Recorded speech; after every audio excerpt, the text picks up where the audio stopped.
আপনাদের কটূক্তি করা হলে আপনারা কিভাবে ধৈর্য ধরে রাগ নিয়ন্ত্রণ করেন? আচ্ছা, তো আমাদেরকে ধৈর্য ধারণের জন্য আমাদের প্রিয় নবী হযরত মুহাম্মদ মুস্তাফা সাল্লাল্লাহু আলাইহি ওয়াসাল্লাম তিনি শিখিয়ে দিয়েছেন। এজন্য আমরা মূলত ওনার শিখানো, ওনার মডেলের আলোকেই আমরা ধৈর্য ধারণ করি। আল্লাহ সাল্লাল্লাহু আলাইহি ওয়াসাল্লামকে কষ্ট দিতেন, আল্লাহ সাল্লাল্লাহু আলাইহি ওয়াসাল্লামকে বিভিন্ন সময় ওনাকে হত্যা করার উদ্দেশ্যে ওনার গলাকে পেঁচিয়ে রাখতেন।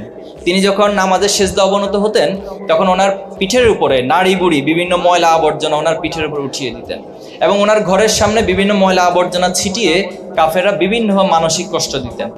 তো এরপর আল্লাহ রাসূলুল্লাহ সাল্লাল্লাহু আলাইহি ওয়াসাল্লাম ধৈর্য ধরতেন, কারণ ধৈর্যের কারণেই যে স্বপ্ন লালন করতেন, ধৈর্য এবং স্বপ্নের মধ্য দিয়ে আল্লাহ রাসূলুল্লাহ সাল্লাল্লাহু আলাইহি ওয়াসাল্লাম আলটিমেট বিজয় লাভ করেছিল।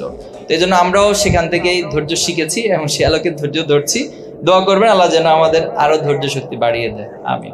মাঝখানে একটা টক শোতে তো আমি খুব বেশি পাল্টা কাউন্টার অ্যাটাক করি নাই যে কোনো একজন মানে সিনিয়র দায়িত্বশীলের সাথে। তো তখন আমাকে একজন ভাই টেক্সট করলো যে ভাই আপনার এই উদারতার ধৈর্য দেখে কিন্তু আমার মেজাজ খারাপ হয়ে গেছে। মানে আমাদের উদারতার ধৈর্য দেখে মাঝে মাঝে অনেকের মেজাজ খারাপ হয়ে যায়। তো মেজাজ খারাপ করবেন না, রেগে গেলেন তো হেরে গেলেন। পৃথিবীতে রাগ কখনো মানুষের জন্য ভালো কিছু, রাগ আসে শয়তানের পক্ষ থেকে।